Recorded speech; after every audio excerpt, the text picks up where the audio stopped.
very important to understand what is a banner ad. And you can see some blanks that are here. Let me fill them in for you. You want to write this information down. A banner ad is an ethical bribe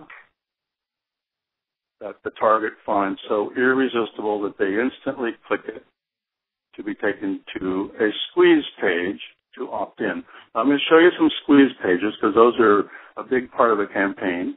And most of the ads that I see do not have squeeze pages, and you'll see why, and we'll see what to do about it. But please write that down. Next is a sample of an ethical bribe right there.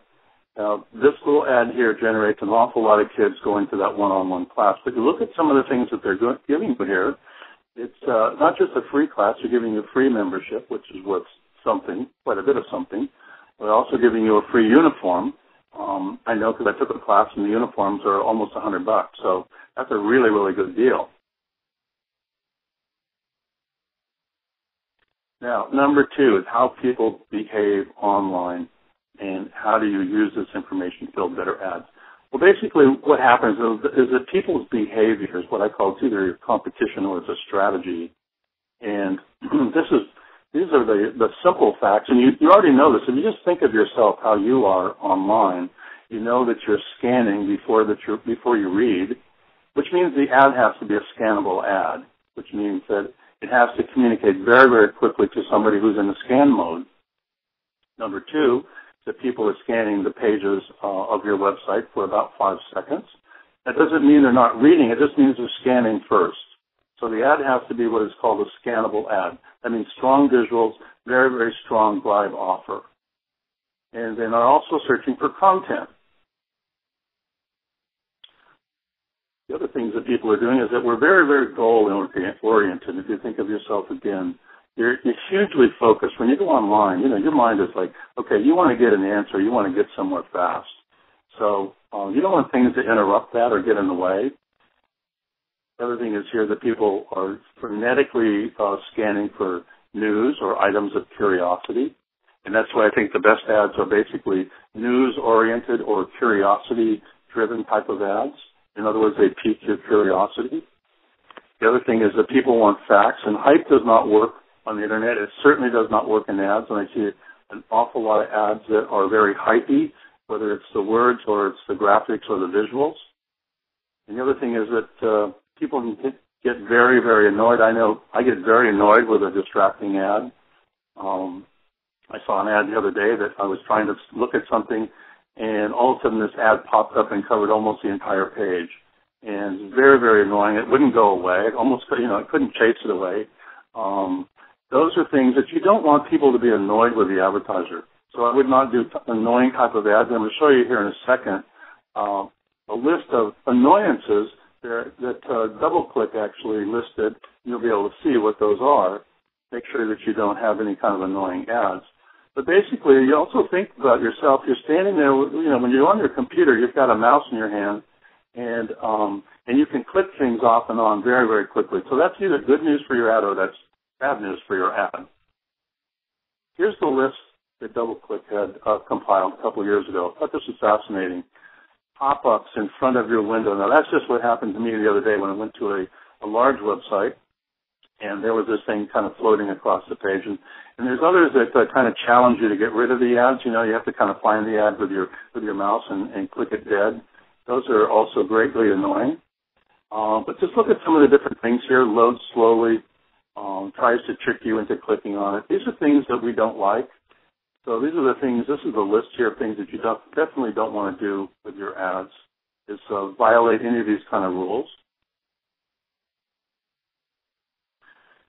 Now, this is why a direct response ad versus an image ad or a branding ad, which is what newspapers tend to do a lot of, what ad agencies tend to do a lot of.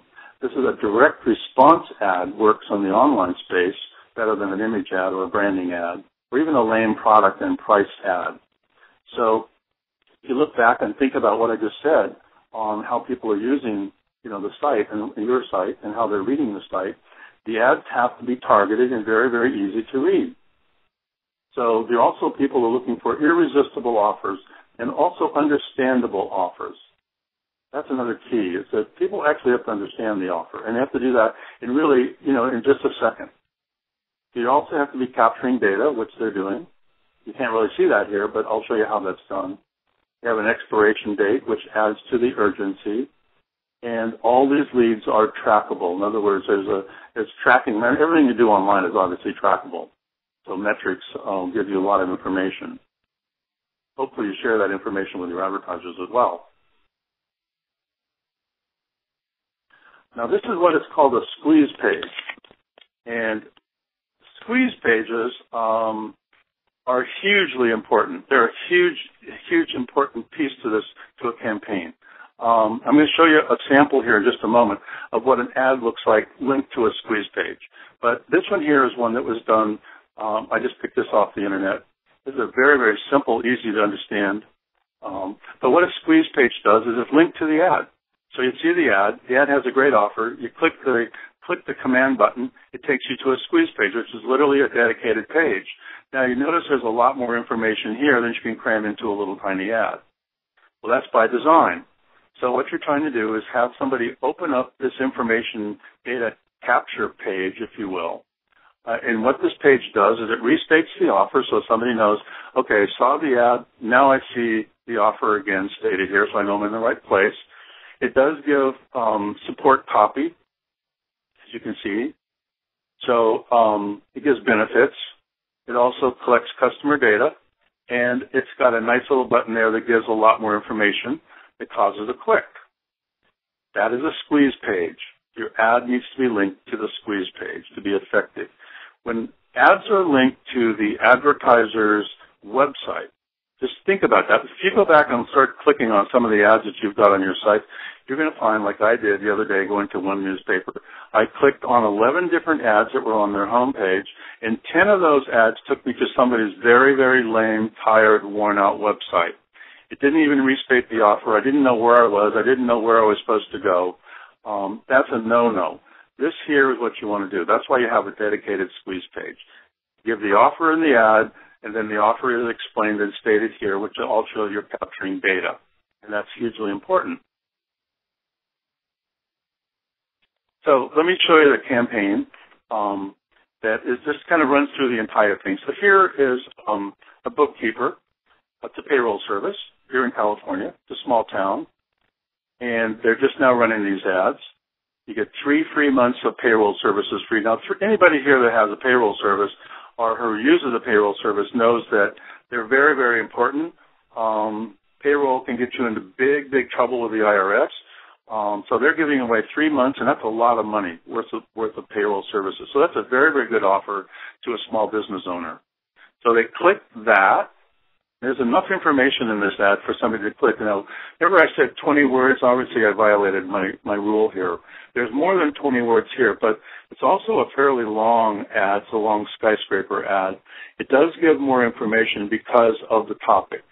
If we're just talking about a burger, we're talking about lunch, we don't need as much copy as I used here. So you click the ad, and where does it take you? But to the squeeze page, and that's what a squeeze page looks like. Again, there's a lot of copy. Who's going to read that copy, you might say?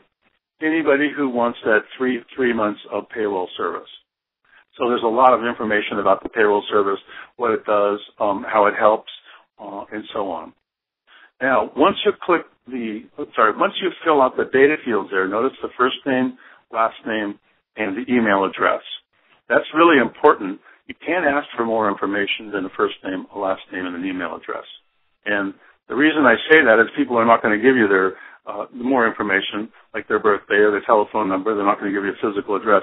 This is about what you can get. This is what you can expect, kind of literally like on the first date. So this is the kind of information you want to make sure you don't ask for too much information because people will not give it. So this is the bare minimum information. It also explains here what we're going to do with your information. So it says we will not abuse the information, we will not share it with third parties, and that information there is actually over the data fields. So you want to put your privacy statement over the data fields. You also want to tell people, what am I going to do when I have your information? Well, in this case, they're going to be sending you a monthly newsletter. And the monthly newsletter is going to be about tips and strategies for how to handle money in a business. Now, once we fill out the data fields, the first 3 data fields there, you click the Submit button. It takes you to this, which is called a confirmation or confirm email. And that email here just basically says, thanks so much for taking advantage of this offer. We're giving you three months of payroll. Call my office at blah, blah, blah phone number, and it gives a little bit more information. So this here is the confirmation email, and that's the 3 pieces that go into the campaign.